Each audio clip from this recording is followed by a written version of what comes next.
everyone, so grateful to be here and really grateful that you are joining us today.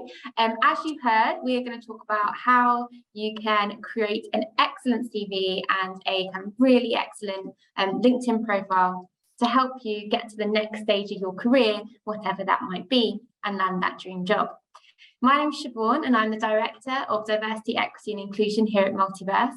And I am so pleased to introduce my colleagues, Chi and Corey, who will tell you all about themselves now.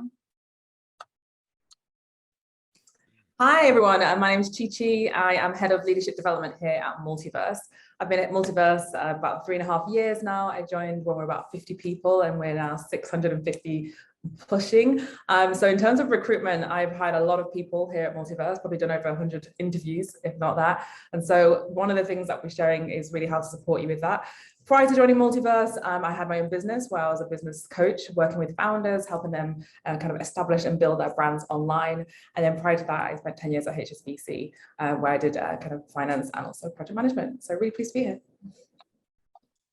Hey everybody, my name is Corey and I'm a talent manager at Multiverse. So truly, I spend most of my day looking at resumes, and so you're in some good hands, ready to have some amazing tips with you so that you feel confident when you're applying. Before I got to Multiverse, which was just shy of a year ago, I spent 10 years as an educator. So I spent a lot of time being a magical science teacher. And then I was an academic dean for both math and science. So it was really important to me to really support people getting to where they wanted to go. And it's been translated really nicely into building the coach hiring and coaching team at Multiverse. We started with just 2 people before I got there, which is almost pushing 30 now. So again, excited to connect with everybody today and share some tips. So there really are I can't think of 2 better people that could really talk through what makes a CV really stand out to your employer of choice, or how to really make a LinkedIn profile that communicates what you want to communicate to the world, than Chi and Corey. And we are running a prize as part of this event. So if you would like to take part, then the possible prize is a one-to-one session with Chi and Corey, where they will go through your particular CV and LinkedIn profile and give you tailored advice. And so well worth it. And what you need to do to be in with a chance of winning that prize is to post about this event on LinkedIn. And so there'll be one winner. And in order for us to know that you've posted, please tag Multiverse. Our tag is @JoinMultiverse. And please use the hashtag Multiverse BYP webinar. And those details will be put in the chat. And so you might want to share at any point during the session something that really stood out for you. And we will be looking at those afterwards and choosing someone for that one-to-one bespoke session.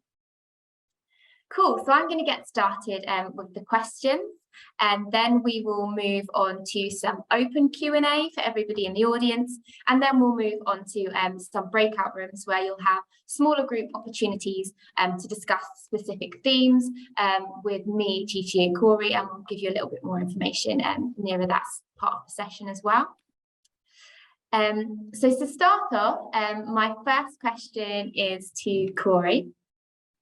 Corey, as you said, you really have seen thousands of CVs and LinkedIn profiles. It's the sort of work you do all day, every day to really identify top talent.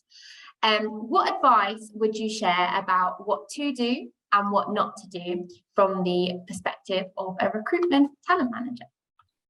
Fabulous question, fabulous question. So before I get into it, I want to first talk about the difference between these 2 pieces of support, because I think many people have a misconception about what these 2 documents are supposed to be.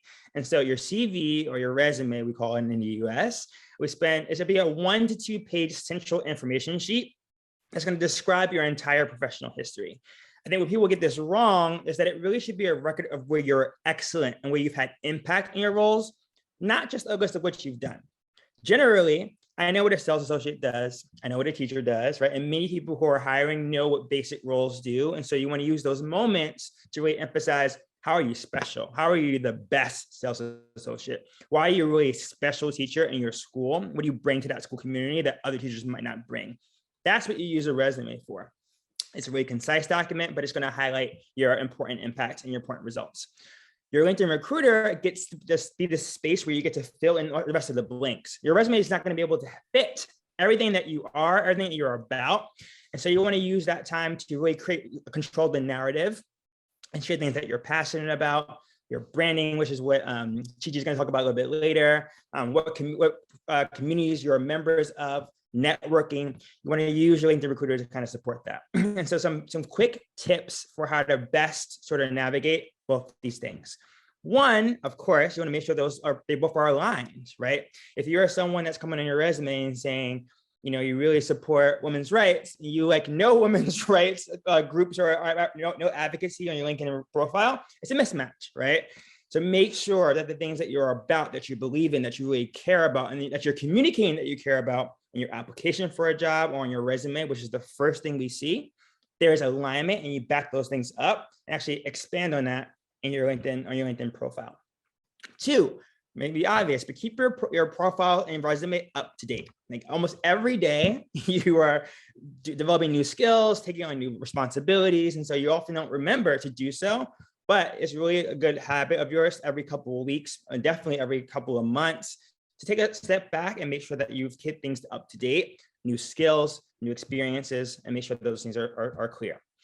Lastly, there's a really big inside scoop around like LinkedIn in terms of how we search for you. So I don't know if you realize this, but recruiters actually on the back end have access to LinkedIn Recruiter where we can search for candidates. And so because of that, you might not have noticed that, you want to make sure that as you're applying to roles, make sure your profile and your resume read with keywords that are going to be related to the job that you want. So for example, if you're looking for a customer service facing role, right, but you have no customer service experience, that's fine. You have to make sure that you say looking for customer service experience, right? Or a customer service role. That way, when I'm searching for you, that will pop up and you'll come across my computer. Otherwise, right, you want this dream job that you have no experience for, and we can't find you. And so part of the game also is not just like finding your dream job, but being in a position where we have a strong resume and a strong profile so that recruiters can find you. Of that, so 3 really key top tips there. Make sure your CV aligns with your LinkedIn and they don't seem like 2 completely different people with completely different career histories and interests. Keep it up to date. People say, oh, I don't really go on LinkedIn a lot. Well, if you're job hunting, that's somewhere that you really should utilize. Keep it up to date. And then finally, really thinking about impact, how you're communicating that you're special. Was there one more, Corey? No, those are the 3. And just make sure that your profile is searchable, right? So if you want a particular role, keywords. Cool. So maybe 4. So keywords as well. And that's a lot of people maybe haven't had experiences of recruiters approaching them or knowing why a recruiter has approached them. But it might be because of some keywords that you put on your profile. So think about which ones you want there. Amazing. So question for Chi Chi. We've heard the term personal brand really like banded around a lot. It's a bit of a buzzword now, but what does it actually mean to have a personal brand, and why is it important? What does it mean to you? Yeah, thanks, Siobhan. So personal branding, if you really want to simplify it, because like Siobhan said, it means different things to different people, is really what your reputation is. So what people think about you, say about you when you're not in the room, effectively. So what you want to think about is, as you're sort of, when we talk about building a personal brand, is how do I want to be known? What do I want to be known for? How do I want to sort of influence that narrative?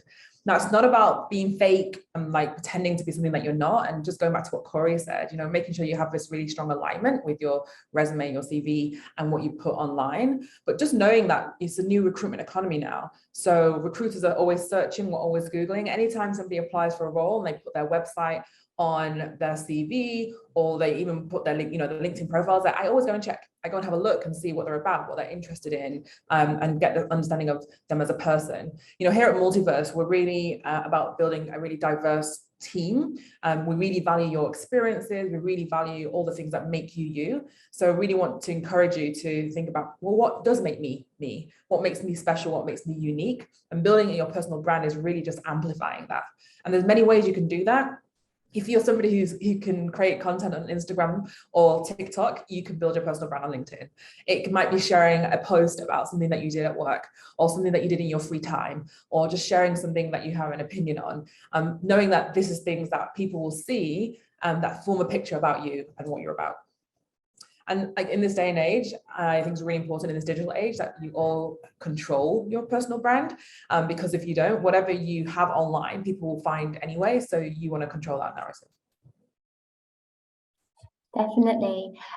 Cool. So the third question is really about how we recruit at Multiverse, and why this is hopefully really valuable is because interviewing at a tech company, and certainly a tech startup, can be quite a different experience, for example, than interviewing at a large grad scheme in kind of finance or in public services.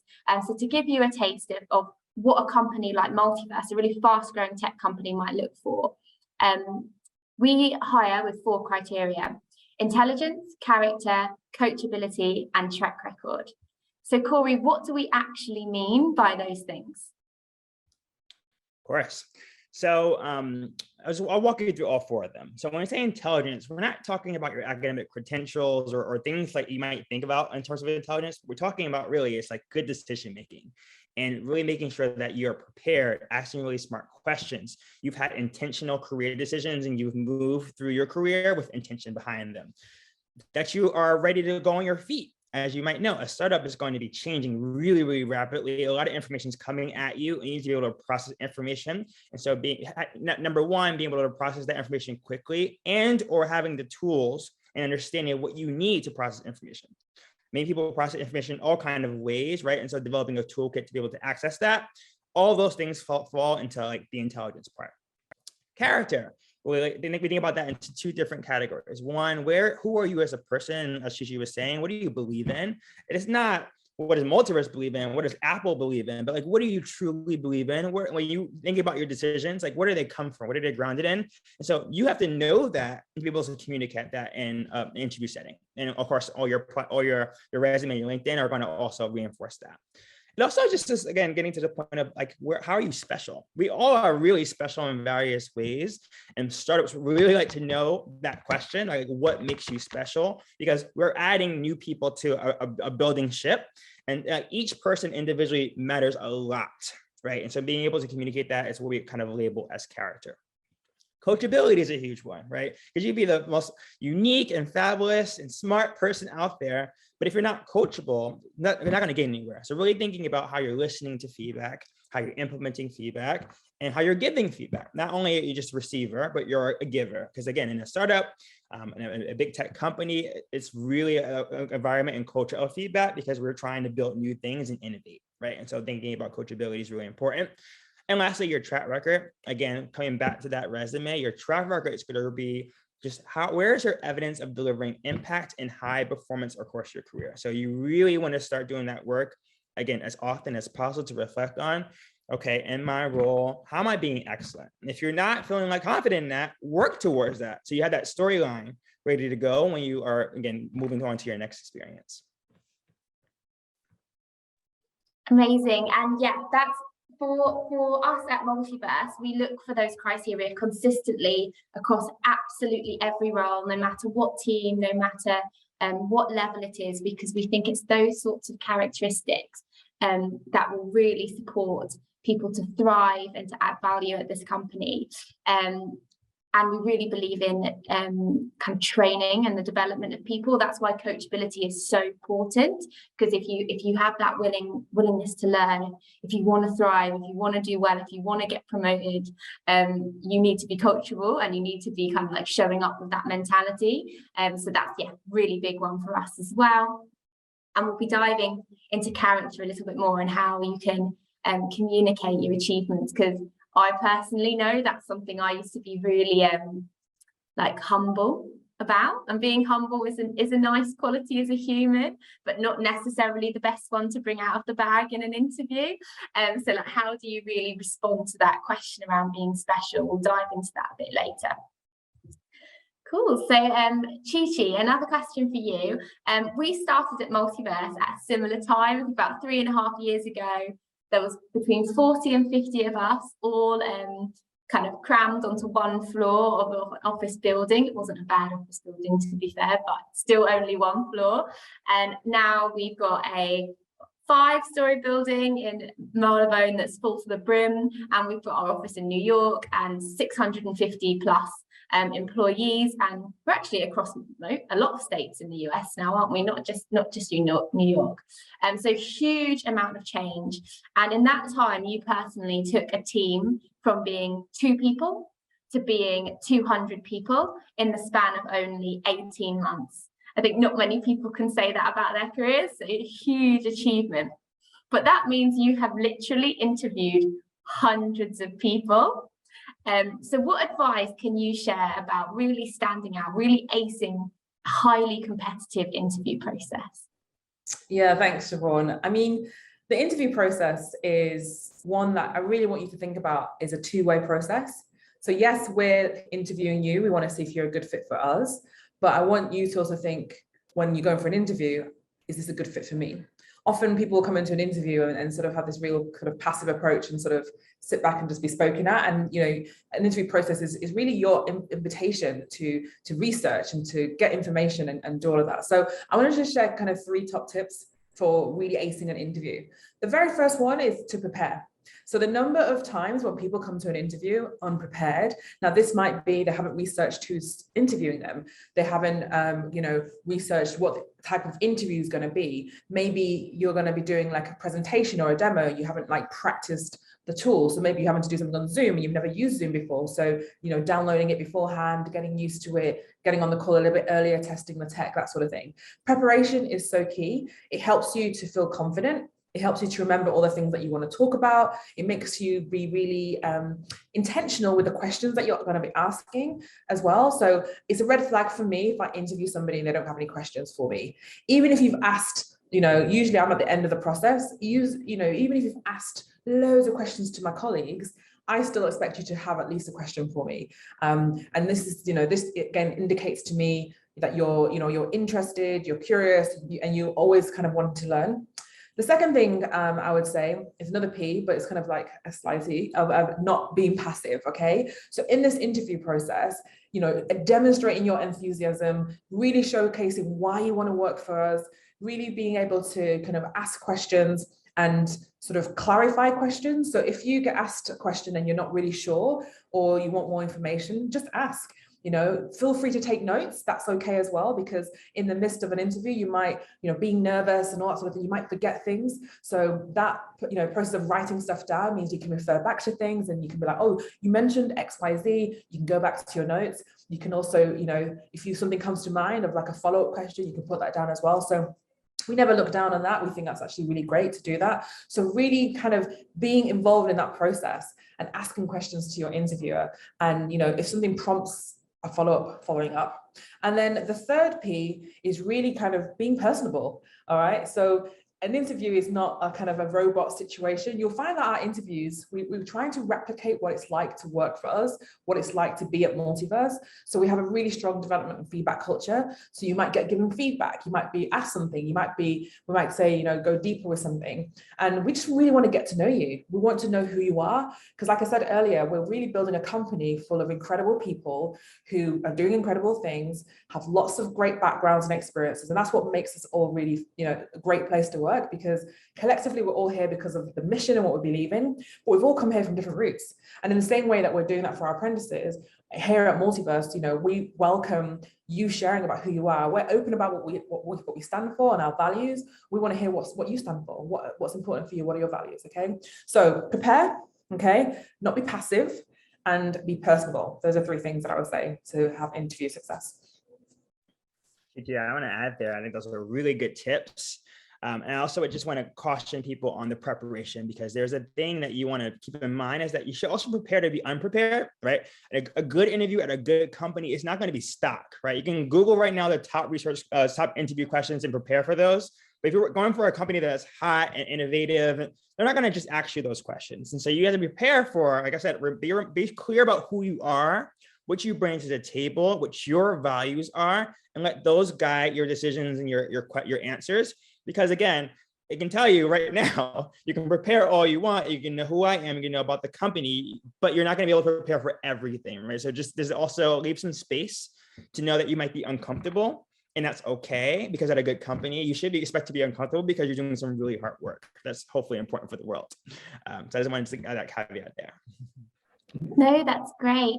The chat's really live, so I'm going to go through some comments, and then I think that will naturally take us on to audience Q&A, because there's a few questions in there as well. So a question around kind of notes. We've encouraged people to have a pen and paper in your interview.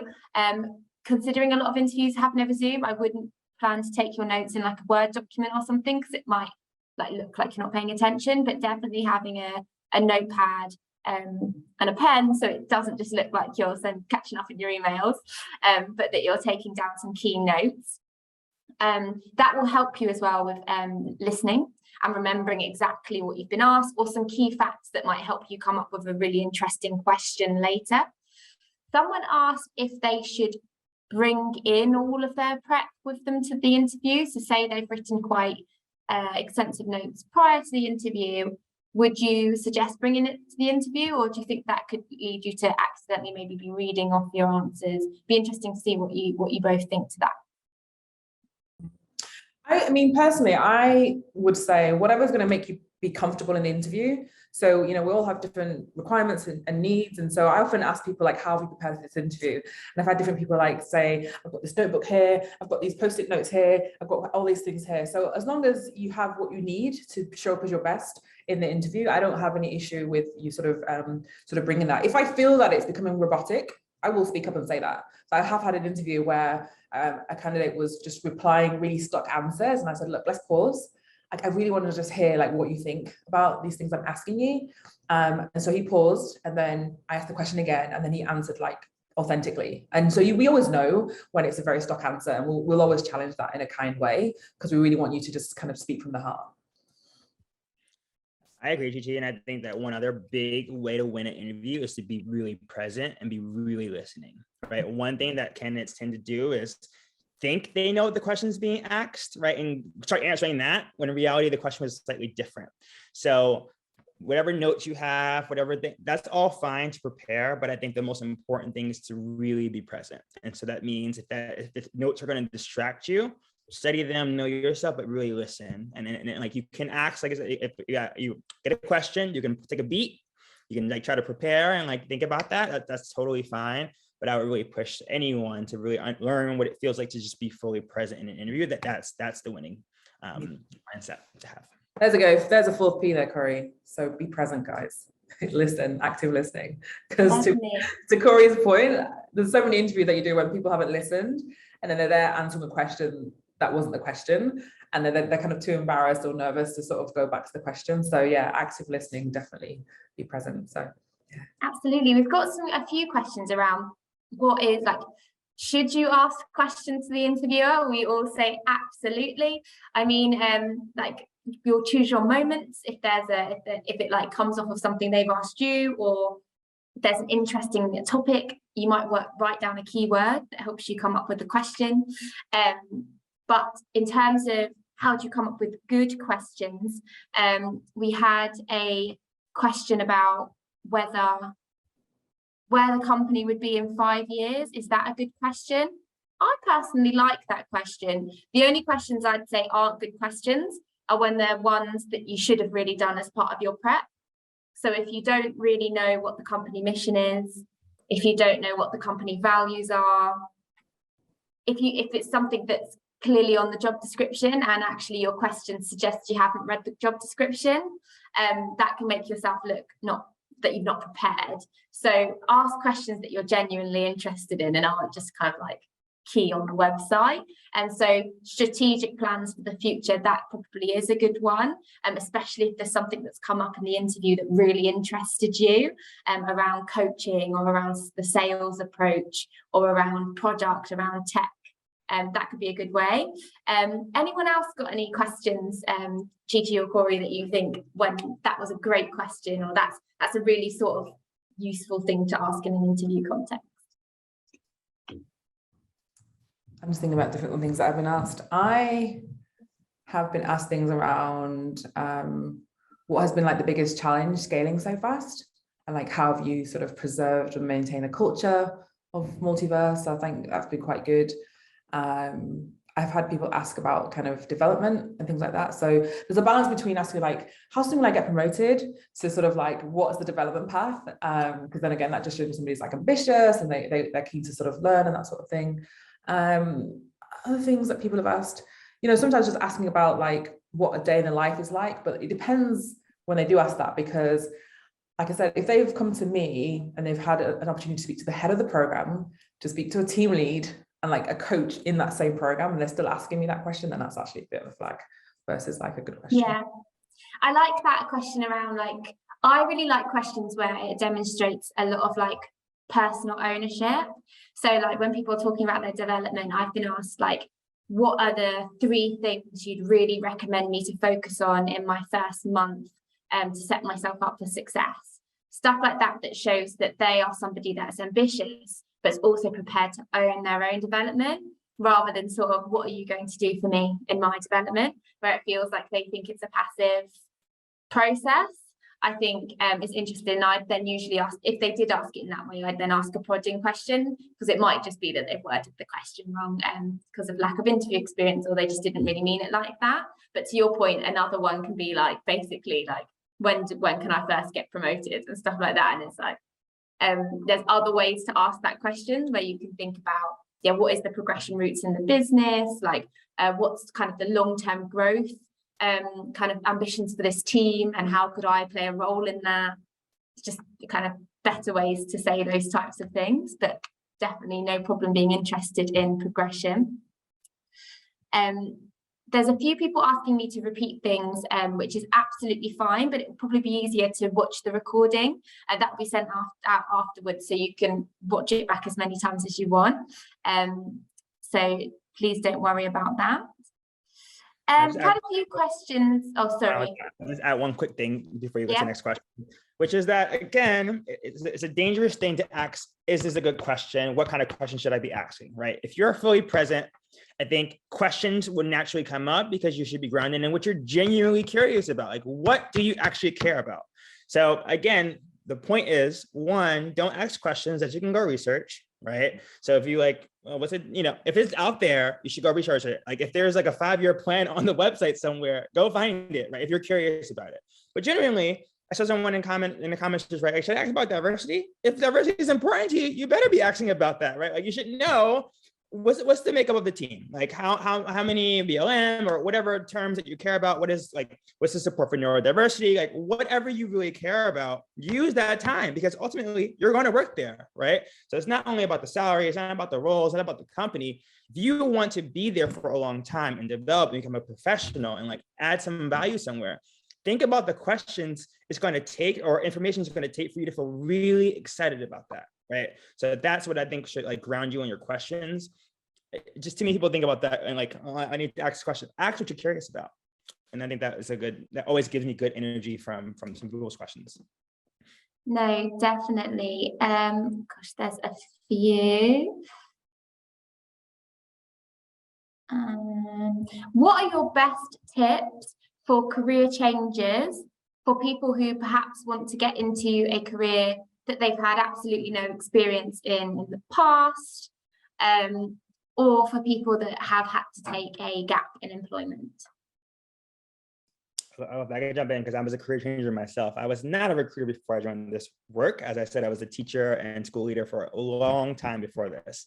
I think the first thing is really knowing what skill sets you bring and you develop, because being able to label that and name the transferability is the most important thing, right? And so if you know how to take data and look at that data and make improvements based on that data, any job you do basically is doing that, right? And so if you're a strong data-minded person and you like make moves based on logic and facts and data, like being able to communicate how you're going to do that in any role is an example of how it would take something that I've done already and gotten really good at, but transfer it. I think 2 is really got to be clear about your why and why you're leaving and why you're looking to do something else. right? For me, I'll give the example, like I was working in K through 12 education. So it was really important for me that like students that look like me had access to strong math and science education. That was the number one thing that I cared about. And I worked my butt off to make sure that was true. I came to Multiverse because I got to a good place in that and realized I wasn't serving everybody else there, right? Like there were tons of kids that were not wanting to or didn't like for various reasons didn't make it through college. There needed to be answers. So when I found out about Multiverse, I was like, oh, this is where I need to be, right? And so I was able to think about what I really want to work on and how this fits in with that. And so I think, again, having a clear why, it's like, oh, I want to try this. Everyone, that's fine. That is totally fine. But like have a deep, meaningful reason that you can communicate of why you think this skill set or this new career fits with like what you've done already, / is going to add more value. I think those are just probably two of the most important things when you're thinking about changing careers. For gaps, again, all of those are great, but Chi told you, just own your narrative, right? If there are gaps in your resume, use LinkedIn, do a post. Hey, from 2015 to 2000, I was so lost. This is what I was doing. And now I'm so excited to blah, blah. That way I'm not guessing that because I am going to be guessing that. I'm going to ask questions to, my team or of your resume. And so if you control your narrative over like breaks and things like that, we all have them. You want to just control the narrative through your documents. Again, that's the cover letter, whether that be your LinkedIn, whether it be a little subset to your application. Those are just the ways that I would challenge those and kind of think about communicating those. Definitely, that is a great response. Really own your narrative. Be prepared to talk about why you've made the decisions you've made, because that is another way of evidencing that you've made good decisions. Like we all have like twists and turns in our lives, things that we face or things that we change our mind about, but being able to talk about that in a way that really demonstrates that you are an intentional person, you know what you want to do, you know where your passions lie. Great question here. What would be the kind of things you would look out for that might give you the impression that somebody is not coachable in an interview? That's a great question. So, I mean, like Corey said, coachability is a couple of things. It's about how you receive feedback and how you give feedback. So particularly for our coach roles, for example, we will ask you to do like a demo teach, where you sort of show us kind of yourself teaching a topic. And so within that, there'll be opportunities for us to give you feedback. We may ask you to do a bit of a role play. And so it's how you would sort of respond to that and what you do with that. So say we've given you feedback to, oh, you were talking too fast and we couldn't hear what you're saying. Like sometimes I've interviewed people and I've said like, oh, your answers are really long-winded. Can you please be succinct? And then they start and then they kind of go back to being really long-winded again. For me, that's a bit of a coachability flag because I've sort of given feedback. They haven't really taken it on board. If I've given direct feedback on something and someone is really defensive about it, or they're just completely, don't agree, then again, a coachability flag. And it's just this thing of like how, because in Multiverse, feedback is a huge part of our business. That's how we grow and develop and what we do with our apprentices and what we do internally. So somebody who is not able to receive feedback well and give it well will struggle, because a part of learning and growing is being able to understand yourself. A big part of self-awareness and becoming more self-aware is being able to receive feedback from people. So that for us is always a flag. So how do you respond? And actually, when we do give you feedback, how do you then use that feedback? Corey, anything you add? Sorry, go for it, Corey. I was going to say, in addition to that, one easy way to tell is like an excuse making versus ownership. And I think that when you find yourself making excuses for a thing, right, versus really leaning into it and saying, oh, well, I just kind of tend to ramble and I tend to like, it's really hard for me to, versus like, wow, I thank you for that feedback. Let me work on that. Really, let me try. Like, it might not be perfect because I've had this issue my whole life. For me personally, like I speak very fast. You might have noticed this already, right? Like, own it. Like this is like, I know that this is really important. I have to really think about that. And so here's all the ways that I'm working on it. That shows coachability versus kind of hiding in some excuse making or things like that. It's a big sign for me in interviews. That's good. One of the signs I've seen, because I've did a lot of interviewing recently, was how people respond to things that they don't know. So whether they are happy to say that has potentially been a bit of a gap in my research, or that isn't an area of expertise for me, it's something I'm really passionate about.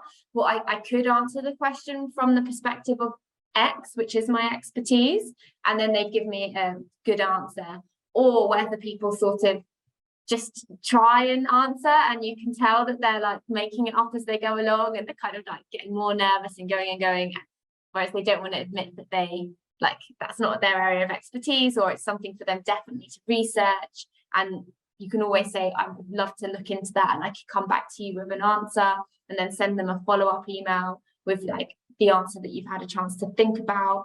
Or to Chi-Chi's point about clarifying questions, you could say, that's not a term I've come across before. Could you give me a little bit more context, or how are you defining that? And then actually you might realize that you know more than you thought you knew about that topic. It might have just been a specific thing that you weren't used to, that like being the way it was spoken about. So yeah, clarifying questions, being able to admit when you don't know the answer. And then another question I often ask people is, looking at the job description, what areas do you think you're going to like really hit and sort of like be fantastic from day one? That's your like stuff that you're really strong in. And what areas should I, as your manager, be aware of that you want to develop? Like, what are your developmental areas? And when people say that the only area of development they have is that they are a perfectionist, that is a bit of a red flag, because everybody's got more to develop on in life than just being a perfectionist, being too perfect, or like being too hard on yourself. Like, that might be true, but there will be more than that. That's quite like a textbook answer. And if you're asked to really reflect on a time that you have made a mistake, or a time something didn't go well in work, do you feel like you can give a good answer just saying like, oh, I work too hard? Or I work so hard that, I don't know, that's really tough. Like, you often get that as a first answer, and then we push for more. We really value like honesty. Yeah. And this thing, like, just to echo what Siobhan said, and even what Corey said, it's this piece of like the self-awareness. If you don't know something, we value you being like, I don't know, but I can go and find out. And equally on that piece around the job description, and how much of it you know, for example, the thing is, if you look at a JD and you can do everything on there, the question is actually, will this job be a stretch for me? Will I grow and learn in this role?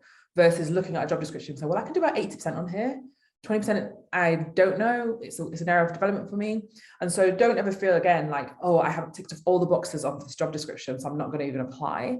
One of the things that, you know, when you get into the room, you can have this conversation. I remember when I was first applying for roles back in the start of my career, and I always knew, like, if I can get into the room, I can then just really sell myself really well. So my thing was like, I just need to get into the room. And that's what you want to do. Like, your CV, your resume, your LinkedIn is to get you in the room. And then when you're in the room, you can tell all the things, you can share all the things, you can give all the context, you can everything. So goal number one is to get in the room. Amazing. So that brings us, I believe, let me just check our schedule so that I'm not letting us massively overrun.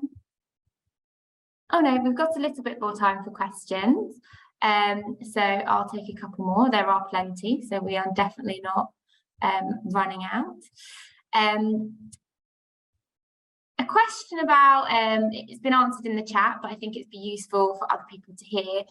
What if you are somebody that's had a lot of part-time work, a lot of short jobs, or just a lot of things that haven't really worked out for you? Maybe life circumstances have meant you've needed to move around. As I said, we all experience different kind of experiences in life. How would you go about explaining that, and what should be your approach to that? And does that matter to recruiters? You go, Corey, you go first. Sure. I throw a response in the chat to that, so I'll say it again. I think nobody's experience is more valuable, or at least valuable, than other people's experiences. It is a flag if you have a lot of short stints in places, right? Part-time work, you like stop somewhere 4 months, 5 months. But again, this is your story. That was your experience. You can't avoid that. I think you have to control your narrative and be extremely clear about, like, A, why that happened. 2, like, what did you learn, or what was the impact that you had while you were there for a short time? And 3, sort of like really being clear about what you're looking for in a way that whatever you were doing previously didn't meet that need, right? So like the bottom line here that we've said in various forms, owning your narrative don't let me guess that, because again, if I'm going to try to guess it, I'm going to say, well, this person's not right. They leave very fast. They're not committed. They don't stay, I can assume lots of things about you, versus if you say to me, hey, the last 4 months have been rough or amazing, whatever. I got to learn this, that. I'm here. This is what I want. This is how I know. This is my value, right? And get in the room, because you can do the talking after that. Yeah, and I just echo that. I think it's solid advice. It's all about just not shying away from the truth that is your story. We all have our stories, our journeys of how we've got to where we've got to. So it's just owning it. And the big thing as well is, if you have moved around a lot, and I think the challenge is if you feel you cannot explain why you've done some of the things that you've done. That's where the challenge comes. But a lot of the times there'll be reasons why you did what you did, and it's being able to just articulate that well to an interviewer. Yeah. Sorry, I want to go back to that. Chichi reminded me to see how to get in the room, right? And so again, leverage these things. Like the first thing that anyone sees, for me particularly, is your application / your resume, right? And so again, if I see a bunch of short, choppy things on your resume, because the resume is not really a place for you to do narrative writing, you better write a cover letter, right? And explain those things, because otherwise I'm going to assume. And so, or there might be a space on the application to share a little bit more context for something. Traditionally, like I said, is the cover letter. So I would really think about, if you are concerned or nervous about that, and things like that your resume are not going to be able to communicate effectively, the first shot is the cover letter and the resume. The LinkedIn, once you get approved, right, then you can add a lot of value there. So just like, you also can link your LinkedIn profile like to your resume, right, and say like, this might be whatever, please check out my LinkedIn account for way more detail, right? You could say that, but again, all of it is about controlling the narrative. What are your key CV tips, other than focusing on like impact, accomplishments, things that make you special? Is there anything else that's just kind of like a key thing to think about with a CV? Maybe just some practical tips. A lot of basics. Make sure it's clean and neat, right? Make sure that the fonts are like legible, right? You're not going to just have everything be the same font. Like the title should be bolded and standing out. Like versus like everything running together. You want to make sure that dates are there. Dates are super important to help me build timeline, right? And so August 2016 to February 2018, March 2018, to give me the storyline, so I'm not guessing and having to find things out. I think a lot of people tend to write skills on their resume that are not helpful, right? So if you say, I am adaptable, I am persuasive, right? I have strong work ethic. Yeah, you and everyone else in the world, right? So how are you going to show that? Your bullet points should indicate those things in a way that's really focused on your experience and your impact in each role. The skills you want to list are like actual skills that you might need for a job, right? So for example, if you're a data scientist, you're going to put Python or SQL. Those are skills you should list, because I need to know what tech stack you're working with for my experience. And that extends to any field, any industry, right? We all have our certain industries have certain like technologies or like things you need to know how to do or should know how to do. But those are some basics. Again, like the formatting is really key. Thinking about skills, those are some things. What's your thoughts, Corey, on someone asked a question earlier about putting their picture on their resume and their CV? It's a good question. I think that also depends on industry. Some people, there's a norm around putting your picture versus not. So you got to also do some research about your industry. For example, I know digital marketing, it's about branding, right? So everyone's putting their pictures versus software engineers are not. I think that when it comes to LinkedIn does have a space for a picture. And so I think you could evaluate that. I like seeing a bright smiley face on LinkedIn profiles. I also think that this is a challenge that exists right now. I think there's a lot of diversity questions and diversity pushes, right? So if you are someone that's underrepresented group in the field that you're applying for, could be advantageous to put that. I don't know, but I have mine, and I think that a piece of advice is to kind of do some introspection on that. I don't think there's a right or wrong answer, but it could be helpful. Whereas before, it was an area where people are really prejudiced, to be honest. I think now it's sort of a thing that people are a little bit more conscious of. And so if your diversity doesn't read on your picture, right? Or, the things that you value or represent don't read on your picture. That's why you have your whole profile to kind of share those things. That's my 2 cents on it. Yeah, and there's also this thing of like length of the CV or your resume. So Like, please don't be sending us pages and pages and pages of things, because again, we have to like review them and make quick decisions. So think about what's really important for me to share on this resume or the CV, making sure like you're calling out, like Corey said at the beginning, like the key things that you've achieved, and everything else, put it on LinkedIn or another, or your website if you have a website. But just think like, what's important for me for this particular role that I'm applying for, because that's another thing, like tailor the CV for the role that you're applying for. The amount of times I see CVs that are just generic and they've just like copied and paste and sent it to like lots of different roles. Again, it's about getting into the room. You want to demonstrate that I have the skills that you are looking for this particular role. Here's how I've done that. And here's my CV to show you that as well. We've got a couple of questions around kind of negative practices that people have experienced. So would you advise shortening your name? Absolutely not.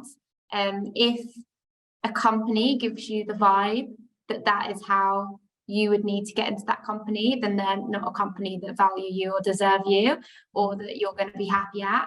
And yeah, so like, know what you want to be known as and commit to that. And don't feel like pressured to change that. I mean, I know it's easier said than done if people are making you feel that way, but like, we're all pushing for this progress, right? And yeah, don't try not to feel that pressure. Yeah, we absolutely want you to be called what you want to be called if you join us at Multiverse. Yeah. How do you respond if you're having quite a negative interaction in an interview, if you don't feel like what you are being asked is very respectful? There's a couple of examples in the chat. How would you encourage somebody to respond? If somebody asks you a question that you deem to be offensive or rude or anything like that, you can reply back and say, I don't feel comfortable answering that question, and don't answer that question. I think that with interviews, like I said, you're interviewing them as well as they're interviewing you. You don't owe anybody anything in that sense. Yes, you need to be respectful and you're not going to swear and curse and do all these things in an interview. But if somebody is being, racist or just rude, or even the comment of like, why do you have an accent, that sort of thing, it's unacceptable practice and they should not be doing that at all. And if you want, you can decide to say, I don't think this is the right role for me. I'd like to end this interview, and just go, just leave. Yeah, I agree, Mary. I think just also politeness is always going to win, right? You don't want to burn bridges. This person might have a bad day. This person might be not a great employee, call the experience, whatever the experience is, but you still maintain your own dignity, and you can like exit the interview. You can always give feedback about your experience to help them with their own hiring practices, but do not feel pressure, do not feel uncomfortable, like own the space. And like, again, to remind, I'm stamping everything that everyone just said, like it's a two-way street.